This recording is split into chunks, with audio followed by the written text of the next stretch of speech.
തൊടിയൂർ പഞ്ചായത്തിൽ K smart സംവിധാനം നിലവിൽ വന്നു. സംസ്ഥാനത്തെ എല്ലാ തദ്ദേശ സ്വയംഭരണ സ്ഥാപനങ്ങളും കെ സ്മാർട്ട് ആയതിന്റെ ഭാഗമായാണ് തൊടിയൂരിലും കെ സ്മാർട്ട് സംവിധാനം നിലവിൽ വന്നത്. എല്ലാ സേവനങ്ങളും ഓൺലൈനായി ഒറ്റ പ്ലാറ്റ്ഫോമിലൂടെ മിനിറ്റുകൾക്കുള്ളിൽ ലഭ്യമാക്കുന്നതാണ് കെ സ്മാർട്ടിന്റെ സവിശേഷത. തൊടിയൂർ പഞ്ചായത്തിൽ കെ സ്മാർട്ട് സംവിധാനം നിലവിൽ വന്നു. എല്ലാ സേവനങ്ങളും ഓൺലൈനായി ഒറ്റ പ്ലാറ്റ്ഫോമിലൂടെ മിനിറ്റുകൾക്കുള്ളിൽ ലഭ്യമാക്കുന്നതാണ് കെ സ്മാർട്ടിന്റെ സവിശേഷത. സംസ്ഥാനതല ഉദ്ഘാടനം മുഖ്യമന്ത്രി പിണറായി വിജയൻ നിർവഹിച്ചു. ഓരോ പ്രദേശത്തെയും ജനങ്ങളുടെ നന്മ ലാക്കാക്കിക്കൊണ്ട് ഒട്ടേറെ കാര്യങ്ങൾ ചെയ്യുന്നു, ദീർഘകാലമായി ചെയ്തുകൊണ്ടിരിക്കുന്നു. അതിന്റെ ഫലമായി നല്ല അംഗീകാരം ജനങ്ങൾ ആ പ്രവർത്തനങ്ങൾക്ക് നൽകാറുണ്ട്.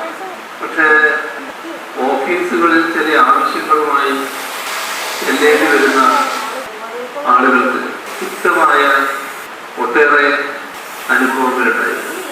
നമ്മുടെ ഓഫീസിന്റെ സ്ഥലം മാറുമ്പോൾ ഈ തിക്തതയുടെ കാഠിന്യവും കൂടി വരുന്നുവെന്നാണ് നേരത്തെ ഉണ്ടായിരുന്നത്.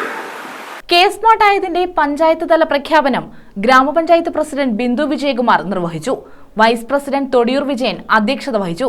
സ്ഥിരസമിതി അധ്യക്ഷരായ ഷബ്ന ജവാദ്, ഷാനിമോൾ പുത്തൻവീട്ടിൽ, ബ്ലോക്ക് പഞ്ചായത്ത് അംഗം Sunitha Ashok, Bindu Ramachandran, Najeeb Mannayil, K Dharmadas, U Vinod, Thodiyoor Vijayakumar, L Sunitha, Ansiya, Safeena Azeez, K Sunitha, V Kala എന്നിവർ പങ്കെടുത്തു. News bureau, Karunagappally.